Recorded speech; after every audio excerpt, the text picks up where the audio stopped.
অলিম্পিকের সাঁতারের ষষ্ঠ দিনে বেশ কয়েকটি ক্যাটাগরিতে স্বর্ণপদক লড়াই হয়েছে।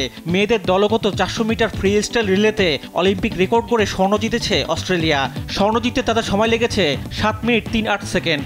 মেয়েদের 200 মিটার ব্রেস্ট স্ট্রোকে 2 মিনিট 19 সেকেন্ড সময় নিয়ে স্বর্ণ জিতেছেন যুক্তরাষ্ট্রের কেট ডগলাস। পুরুষদের 200 মিটার ব্যাক স্ট্রোকে 1 মিনিট 54 সেকেন্ড সময় নিয়ে হাঙ্গেরিকে স্বর্ণপদক এনে দিয়েছেন হোবার্ট কোস। নারীদের 200 মিটার বাটারফ্লাইয়ের ফাইনালে স্বর্ণপদক জয়ের পথে অলিম্পিক রেকর্ড করেছেন কানাডিয়ান সাঁতারু ম্যাকিন্টোশ সামার।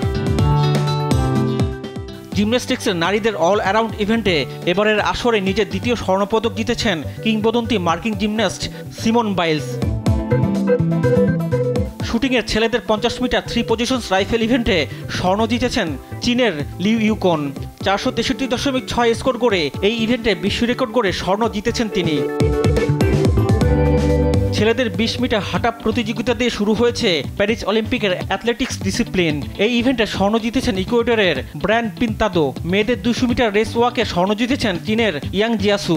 রোয়িংয়ে মেয়েদের 4-এ স্বর্ণ জিতেছে নেদারল্যান্ডস। আর ছেলেদের ডাবলস স্কালসে স্বর্ণ জিতেছে রোমানিয়া। রিফাত আঞ্জুম, দেশ টিভি, স্পোর্টস ডেস্ক।